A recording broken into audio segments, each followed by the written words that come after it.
When we think about QuickBooks, we often think about bookkeeping and sales, products and inventory, and sometimes even about employees and taxes. What we don't often think about is email, at least not until we want to distribute a report or some type of sales document. QuickBooks has had email capabilities built in for many years. It used to use its own email service. As email has become a more integral part of our lives, it has also become more integrated into QuickBooks. When it comes to getting the most out of email capabilities in QuickBooks, there are some features and enhancements that will not necessarily dramatically change the way that we work, but will certainly make how we work easier. It makes sense that we can utilize our Outlook email when we send forms like invoices and statements. In the past, the integration with Outlook either did not exist or was minimal, but now Outlook and QuickBooks play well in the sandbox together, and email works much better than in the past. For those who use Microsoft Office, including Word, Excel, and PowerPoint, the email client that has been part of that package since about Office 97 is Outlook. Although web based email such as Yahoo and Gmail claim millions of users around the world, when it comes to business, even small business, Microsoft Outlook is the market leader. It makes sense then that QuickBooks has worked for several years to provide better integration with Microsoft Outlook and QuickBooks email capabilities. Outlook is available in QuickBooks, but it requires a little bit of setup. Actually, all external email accounts do. Let's take a moment to see where we go to set up these features. As we might guess, when we want to work with how email is integrated into QuickBooks, we're going to display our preferences. We'll do so by displaying the Edit menu on the top left of the screen and coming all the way to the bottom and clicking or tapping Preferences. If we have never opened Preferences before, it'll probably open to the General category. We simply need to move down the list of categories on the left-hand side until we see Send Forms. Give that a click, which will activate it, and then we can move to the My Preferences tab on the upper center of the window. This is where we can designate to auto-check the Email Later checkbox if we have designated that a customer's preferred delivery method is email. That's going to save us a little bit of time and having to do so for each invoice that we create. We then can see that we have the option to send email using a variety of tools. Webmail is the first, and that's where we would configure things like Gmail and Yahoo accounts. We can also use QuickBooks email, but now we have to work through different subscription services. If that's what you want to do, then you need to click the button and work through that process. If Outlook is installed and configured, then we will also see an option for working with Outlook. We really don't have to do much with the Company Preferences tab, except when we create a default email template that we would like to use. This is where we can define which of those templates should be used. Of course, you will have to know how to configure your specific email, including things like your email address and your password. But for now, let's go ahead and cancel out because we didn't make any changes, and let's get back to our discussion about Outlook and QuickBooks. What we may not be aware of is the fact that Outlook is not just email. It's actually a personal information manager, or PIM, and stores valuable information about email, calendar, contacts, and tasks. We know that one of the biggest hits to our efficiency can happen when we need to do the same thing twice. QuickBooks integrates with Outlook, not only for email, but for contact information as well. In order to utilize this feature, we have to use a feature called Contact Sync to synchronize records between the two programs. While it does not matter what additions or modifications are made to contact records in either place, synchronization does not apply when we delete a contact in Outlook. If that occurs, QuickBooks does not delete the related record. Let me say that again. If we delete a contact in Outlook, it will not be deleted in QuickBooks. As we know, this is a good thing because deleting anything in QuickBooks should be extremely limited and only under the right circumstances. Even though the synchronization tool is available, we do have to install it before we can use it. This can be done by accessing the File menu in QuickBooks, choosing Utilities, and then Synchronize Contacts. It'll have you download a little program and run through the typical installation procedures that we're used to using any Windows program. Once it's installed, the feature appears in QuickBooks and also on Outlook's Add-ins tab. This feature is extremely helpful if we do a majority of our work in Outlook but need QuickBooks for accounting.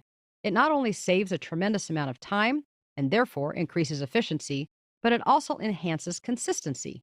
We may need to work between two different systems, but our customers don't need to know that, and ensuring that our records and entries are consistent between Outlook and QuickBooks will assist us.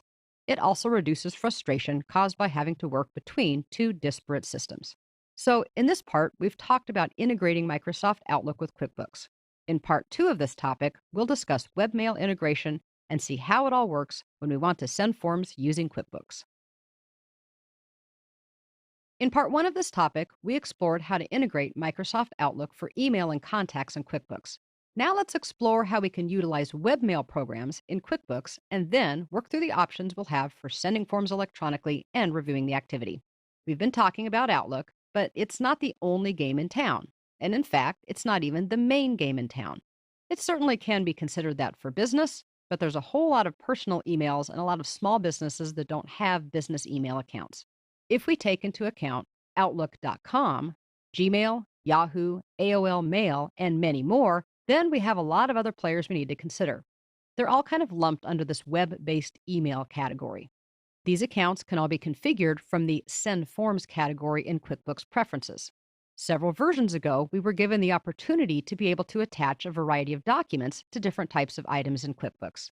This included everything from vendor and customer names to items and accounts. The ability to attach virtually any type of file was a huge step forward.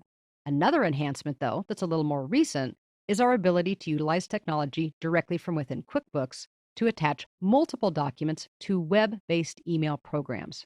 Didn't we just say that? Well, kind of. Let me reiterate. We've been able to send emails via web based accounts since about 2012 or so.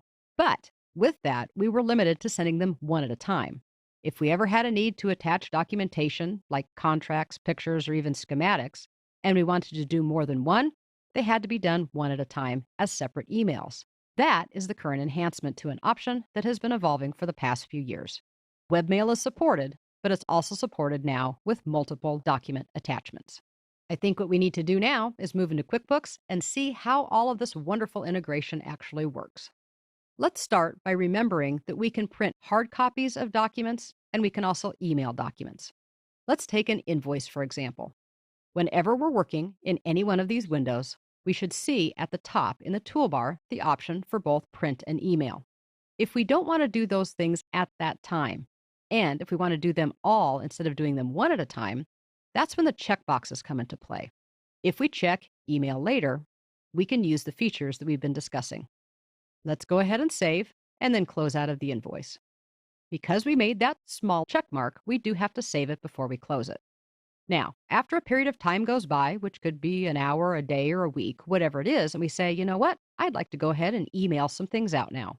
We're going to access the File menu on the top left side of the QuickBooks screen, and we're going to move down and we're going to choose Send Forms. This is going to display a window with all of the forms, no matter which particular form it was, that we designated was to be emailed later. We can work through by checking or unchecking which particular ones we want to send. QuickBooks gives us a nice little tally. Currently, we have 8 available and 8 are selected. There are 8 emails to send. On the right-hand side, things get more interesting though. Here is where we can designate what our from email is going to be. This should have been part of your company setup. But if it needs to be changed for whatever reason, we can do so from here. We'll also see what the currently selected email on the left is going to be sent to, and then we can see any attachments. This is where, if we wanted to make additional attachments, we could click on the pay-per-click button on the far right and add as many attachments as we want. Well, let me clarify that a little bit. Technically, we can add a lot of attachments, but remember, the size of attachments can sometimes be blocked if they are too big. So try to use a little diligence if you're sending large files. In that case, a separate email might be a better choice. In fact, QuickBooks even tells us we have a 2 megabyte limit when we're sending things in this way. If we have different email templates, we can choose the one that we want for this particular customer and item. We also can put in a subject line, and we can change our default message. So there really is a lot of things going on here. But remember, it's going to save us a lot of time. Do notice at the very bottom of the screen, it tells us how long it thinks it's going to take to send all of these emails. In this case, it's no big deal, it's 1 minute. But we won't be able to do anything while QuickBooks is processing the send. If we've decided this is what we want to do and everything is configured the way it should be, we would simply click or tap Send Now, and QuickBooks would work its magic. We are not going to actually send all of this, so we will instead click or tap Close on the bottom right. So that's actually a nice but subtle enhancement. If we hadn't worked with QuickBooks in the past, we may not appreciate what we're able to do now by configuring our own email clients and all of these other options right from within QuickBooks. One of the specific challenges in the past was that although we could email items from within QuickBooks, there was no way to see what had been sent. In 2014, QuickBooks provided email tracking so that we can now track our emails and review the log. One of the easiest ways to see where this activity can be tracked is from the Customer Center. So from the home screen, let's go ahead and click or tap our Customers heading so that we can display the center. Now, what we would normally do is simply select the desired client on the left-hand side, and then on the right-hand side, the very last tab is Sent Email. This is where we will see the log of who it was sent to, the date, the subject, the type, as well as other types of activities. We can also manage email from the button and the menu available at the bottom of the screen. This is really one of the nice things about using products that are not brand new, but have been allowed to mature over time. QuickBooks, Microsoft Outlook, and Webmail have all been around for many years. They're kind of like when a new kid moves into the neighborhood. At first, everybody tends to play with the groups of people that they knew before. But over time, all of the kids start to play together, and that just provides more opportunities for fun. While work itself may not be considered fun, if you can do it more efficiently, then you'll have more time for the things that you do consider fun.